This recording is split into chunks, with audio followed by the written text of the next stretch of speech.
अज्ञानतिमिरान्धस्य ज्ञानाञ्जनशलाकया चक्षुरुन्मीलितं येन तस्मै श्रीगुरुवे नमः। सर्वे भवन्तु सुखिनः, सर्वे सन्तु निरामयाः, सर्वे भद्राणि पश्यन्तु मा कश्चित् दुःखभाग् भवेत्।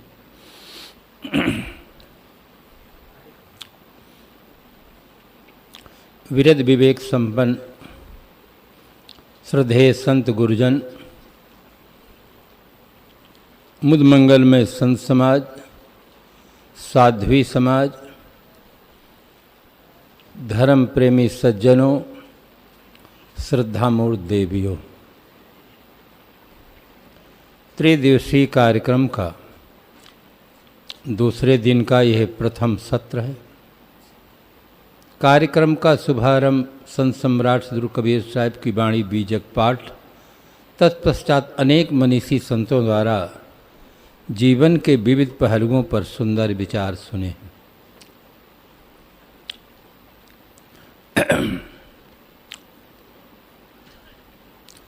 दर्द आता नहीं रहने के लिए, दर्द आता नहीं रहने के लिए, बात रह जाती है कहने के लिए।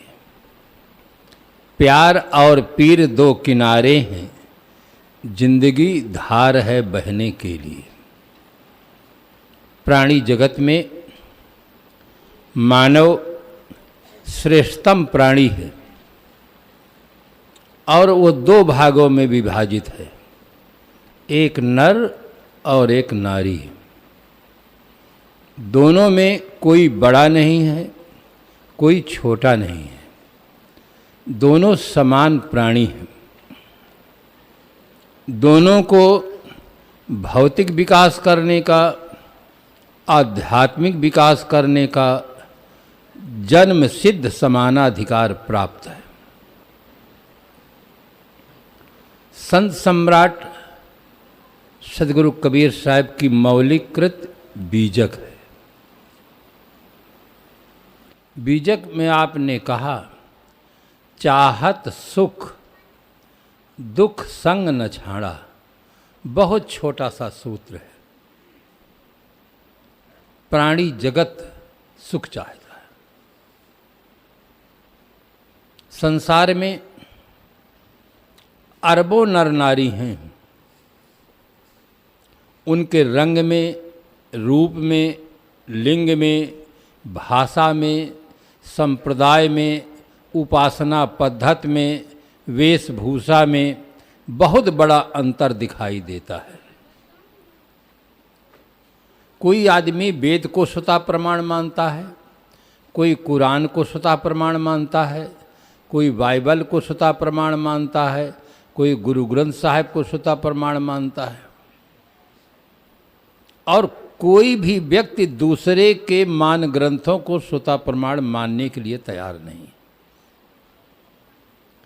कोई मंदिर में जाकर अपना श्रद्धा सुमन समर्पित करता है, कोई मस्जिद में जाकर श्रद्धा सुमन समर्पित करता है, कोई गिरजाघर में जाकर अपना श्रद्धा सुमन समर्पित करता है, कोई गुरुद्वारा में जाकर श्रद्धा सुमन समर्पित करता है। इसी मौके पर एक शायर की बात याद आती है। हम क्या बनाने आए थे, हम क्या बनाने आए थे, क्या क्या बना बैठे। कहीं मंदिर बना बैठे, कहीं मस्जिद बना बैठे। हमसे तो अच्छे हैं, हमसे तो अच्छे उस जात के परिंदों की, कहीं मंदिर पे जा बैठे, कहीं मस्जिद पे जा बैठे। आदमी के शकल में भी बहुत बड़ा अंतर दिखाई देता है। किसी देश के लोग एकदम काले पाए जाते हैं, किसी देश के लोग एकदम गोरे पाए जाते हैं, किसी देश के लोग नाटे पाए जाते हैं, किसी देश के लोग बहुत लंबे पाए जाते हैं। भाषाओं में भी बहुत बड़ा अंतर है। विश्व में 2792 भाषाएं हैं। इतनी भाषाओं में जो साहित्य है वो एक आदमी कैसे पढ़ सकता है, कैसे जान सकता है। भाषाओं में अंतर है, संप्रदायों में अंतर है, वेशभूषा में अंतर है। आप हमारे यहाँ देख रहे हैं ज़्यादातर सब श्वेतांबरी साधु हैं। हरिद्वार आप पहुँच जाए, ऋषिकेश पहुँच जाए, सब गिरवे वस्त्रधारी दिखाई देंगे। कहीं ऐसे लोग दिखाई देते हैं जो पीले वस्त्र पहनते हैं, कहीं ऐसे भी लोग दिखाई देते हैं जो काले वस्त्र पहनते हैं, कहीं ऐसे भी लोग होते हैं कि कपड़े पहनते ही नहीं हैं। उनका भी अपना वेश है, वो कपड़े पहनते ही नहीं। तो वेशभूषा में भी बहुत बड़ा अंतर है, मान्यताओं में भी बहुत बड़ा अंतर है। हमारे भारतवर्ष में अनेक प्रकार की मान्यताएं हैं, किंतु ईश्वर के संबंध में 3 प्रकार की अवधारणाएं हमारे भारतवर्ष में ही पाई जाती हैं।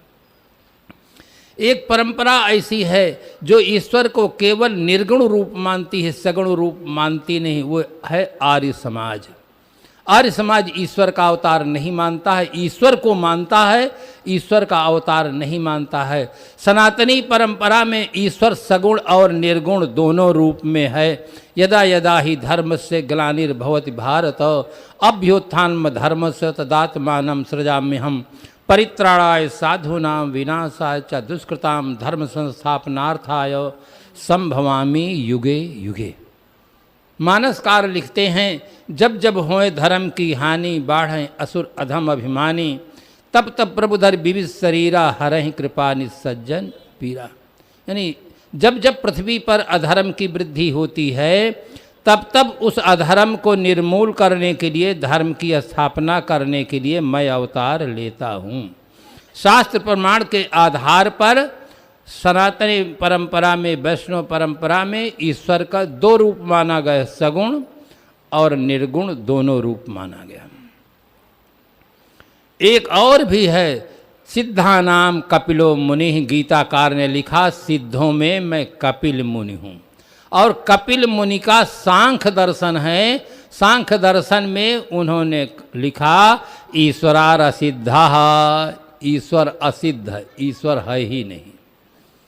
तो 3 प्रकार की मान्यताएं तो हमारे भारत में हैं।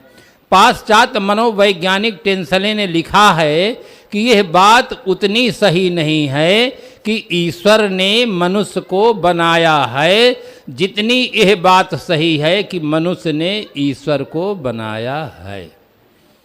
तो मान्यताओं में भी बहुत बड़ा अंतर पाया जाता है।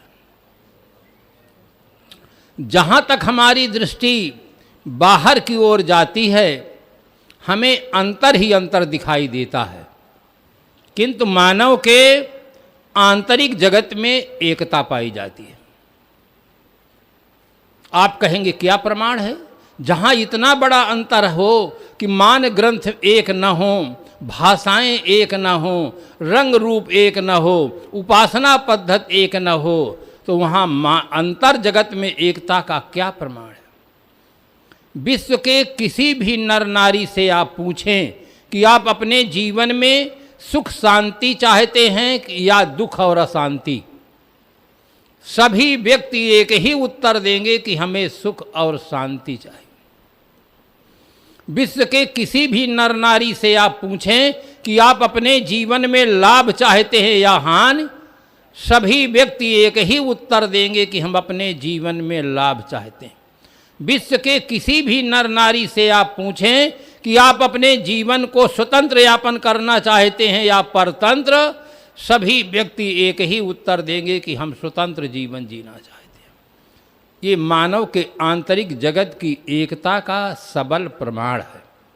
इसीलिए संत सम्राट सदगुरु कबीर साहब ने कहा, चाहत सुख, सभी लोग सुख चाहते हैं। सभी लोग मंदिर को नहीं चाहते हैं, सभी मस्जिद को भी नहीं चाहते हैं, सभी गिरजाघर को भी नहीं चाहते हैं, सभी गुरुद्वारा को भी नहीं चाहते हैं, किंतु सभी व्यक्ति सुख को चाहते हैं। इंगरसोल लिखता है, happiness is the only good, संसार में सुख ही केवल अच्छा है जिसे सब चाहते हैं। सुख के लिए लोग बीड़ी पीते हैं, सुख के लिए लोग बोतल पीते हैं, सुख के लिए लोग बीड़ी को छोड़ देते हैं, बोतल को छोड़ देते हैं। चाहते सुख सभी हैं, सुख के लिए लोग शादी करते हैं, सुख के लिए लोग शादी को छोड़कर साधना करते हैं। उद्देश्य दोनों का एक ही है। शादी करने वालों का भी उद्देश्य है कि हमें सुख मिले, साधना करने वालों का भी उद्देश्य यही है, किंतु समझ में अंतर है। एक उदाहरण दूं तो बात और साफ हो जाए। दो मित्र थे, बहुत दिनों के बाद मिले, दोनों नमस्ते करते हैं, कुशल मंगल पूछते हैं। एक ने कहा, मित्रवर, मेरी एक बहुत बड़ी अभिलाषा है कि मैं ताजमहल बनवाऊं, परंतु मेरे पास मुमताज नहीं है। दूसरे मित्र ने कहा, मित्रवर, आप मेरे दिल की बात जान गए हैं। मैं भी ताजमहल बनवाने की इच्छा रखता हूं, किंतु मेरी मुमताज मरती ही नहीं है। एक के पास मुमताज नहीं है और एक की मुमताज मरती ही नहीं है। ताजमहल कैसे बने? दोनों दुखी हैं।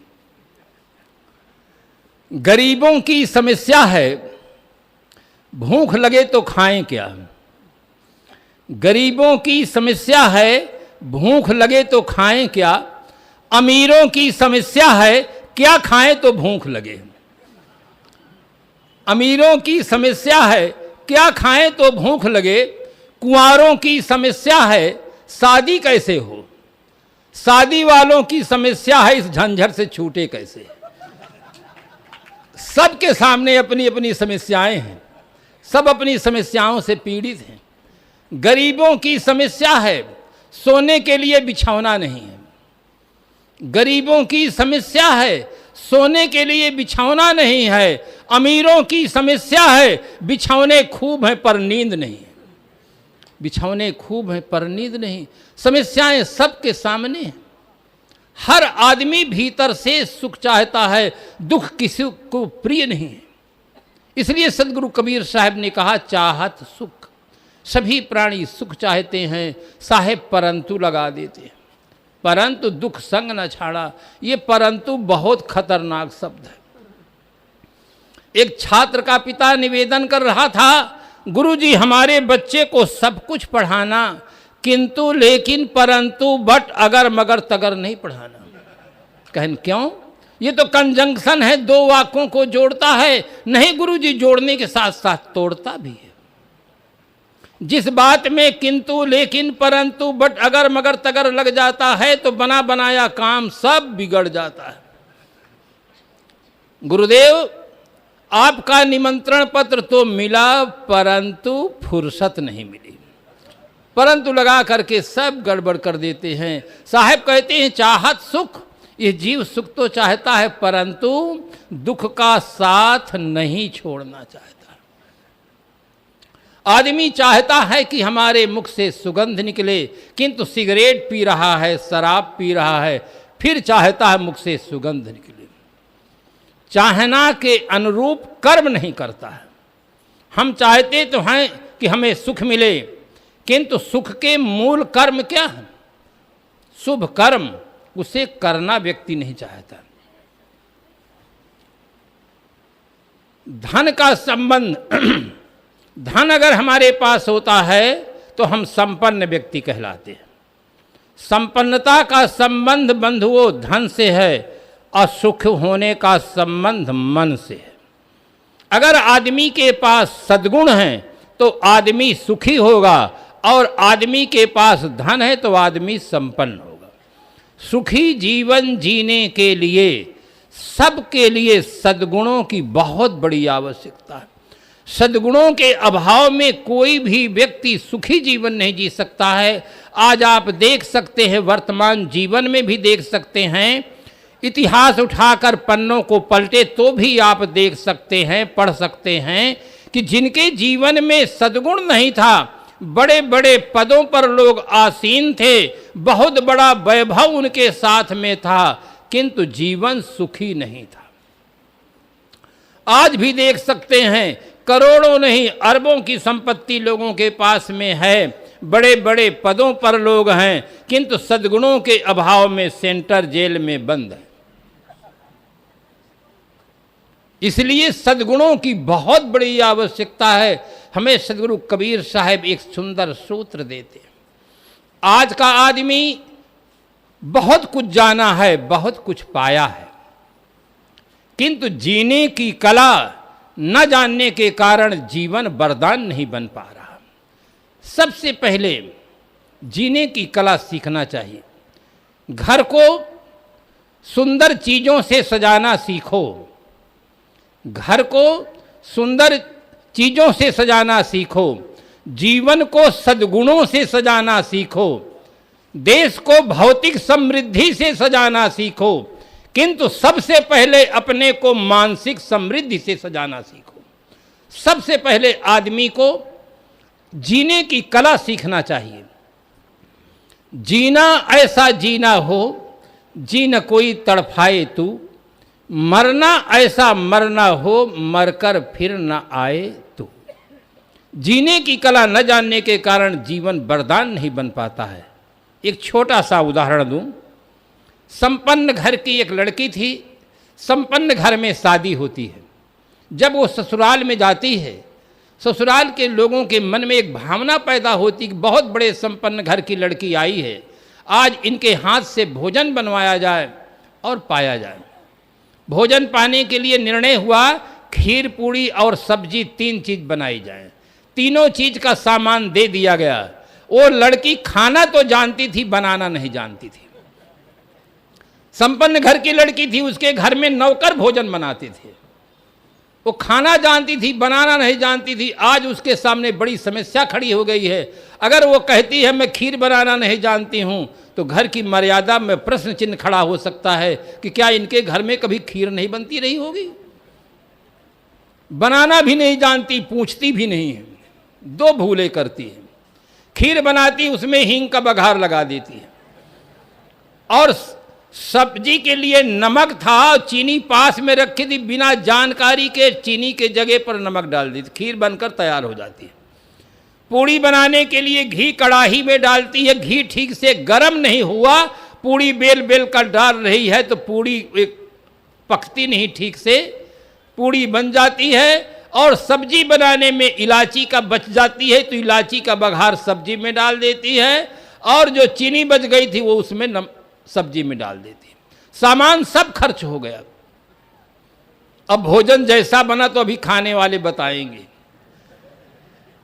जैसे खाने के लिए लोग पहले खीर उठाते हैं, खीर उठाए तो जो नाक डॉक्टर तुरंत चेक किया तो इसमें हींग का बघार है। डॉक्टर दूसरा बैठा हुआ जिभ्या देवी तुरंत चेक कर लिया कि इसमें चीनी की जगह पर नमक है, खीर को रख दिया। पूड़ी उठाते हैं, घी की पूड़ी ना दांत से टूटती है ना हाथ से, क्योंकि पूड़ी खिली नहीं। सब्जी उठाते हैं तो उसमें नमक के जगह पर चीनी पड़ा हुआ। सामान सब खर्च हो गया और सामान सब बिगड़ गया। जैसे भोजन बनाने की कला न जानने के कारण से भोजन बिगड़ जाता है, ठीक इसी प्रकार से जीवन जीने की कला न जानने के कारण से जीवन भी बिगड़ जाता है। एक शायर लिखता है, सीने में सीने को जो सीना नहीं जानता, सीने में सीने को जो सीना नहीं जानता, गर सांझ पूछिए मुझसे तो जीना नहीं जानता। आज का आदमी बहुत कुछ सीखा है, बहुत कुछ पाया है, किंतु जीने की कला नहीं जानता है। जीने की कला अगर आदमी जानता तो बढ़िया बढ़िया मिष्ठान खाने के बाद तमाकू नहीं खाता, बढ़िया से बढ़िया दूध मौसमी का रस पीने के बाद बीड़ी सिगरेट और शराब नहीं पीता। आज आदमी जीना नहीं जानता है, कैसे जीना चाहिए। छोटी छोटी चीज़ों का उपयोग करना हम जानते हैं। इंद्रियां इतनी अमूल्य हैं कि अगर आँख ना हो तो चाहे खुर्दबीनी चश्मा हो, चाहे दूरबीनी चश्मा हो, कुछ नहीं दिखाई देगा। अगर कान ना हो तो फोन चाहे जितना बड़ा हो, मोबाइल चाहे जितना बड़ा हो, कुछ काम नहीं आएगा। ये अनमोल इंद्रियां हैं हमारे पास, किंतु इनका उपयोग करना हम नहीं जानते हैं। हाथों से हम माता पिता गुरुजनों की सेवा कर सकते हैं, हाथों से राष्ट्र निर्माण का कार्य कर सकते हैं, किंतु इन्हीं हाथों से कोई व्यक्ति ऐसा है जिसे जीने की कला नहीं मालूम है। हाथ से ऐसे कुछ कर बैठता है कि हाथ में हथकड़ी पड़ जाती है, पैर में बेड़ी पड़ जाती है, जेल के अंदर बंद हो जाता है। सज्जन आदमी के पास हाथ है, उन हाथों से ऐसा कर्म करता है तो उसकी कीर्ति चारों तरफ फैलती है, और दुर्जन आदमी इन्हीं हाथों से कुछ ऐसा करता है कि उसकी अपकीर्ति चारों तरफ फैलती है। इन्हीं हाथों से श्रद्धेय श्री साहेब जी इतना कलम उठाए, इतना साहित्य लिख दिए कि जिज्ञासु जगत के लिए बना बनाया भोजन सब तैयार करके दे दिए हैं। और इन्हीं हाथों से कोई व्यक्ति ऐसा कर्म करता है कि हथकड़ी पड़ जाती है, बेड़ी पड़ जाती है। बंधुओं, सबसे पहले जीने की कला सीखो। जीने की कला कौन सिखाएंगे? मूर्ति के कलाकार जीने की कला नहीं सिखा सकते हैं, संगीत के कलाकार जीवन की कला नहीं सिखा सकते हैं। जीवन के जो कलाकार संत हैं, गुरुजन हैं, वे हमें जीने की कला सिखा सकते हैं।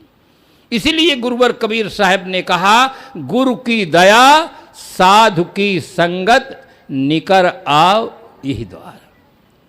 हर आदमी को पहले जीने की कला सीखना चाहिए, पहले जीवन को समझना ही चाहिए कि जीवन क्या चीज है।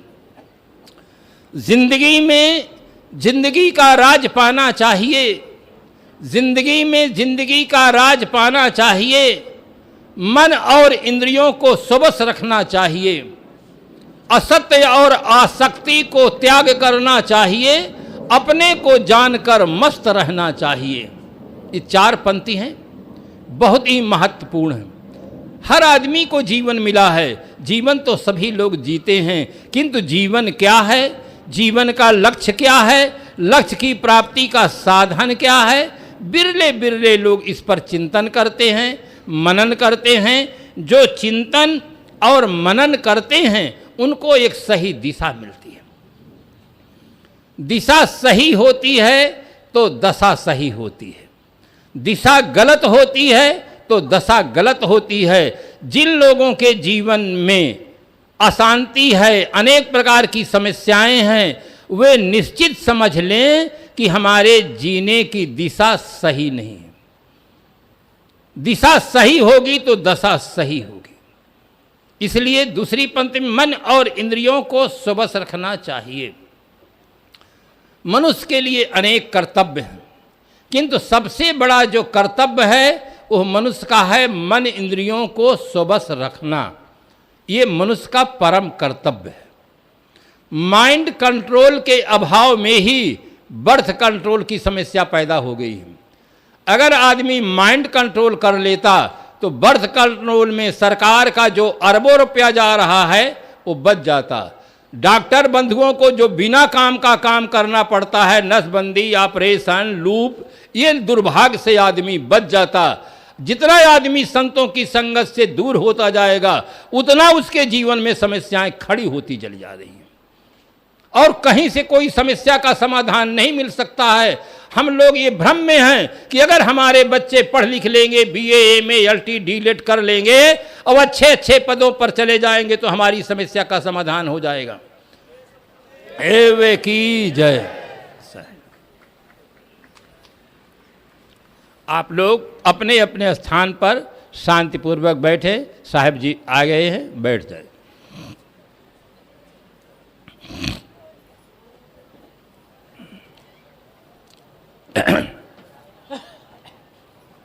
उस शिक्षा से केवल बौद्धिक विकास बढ़ रहा है।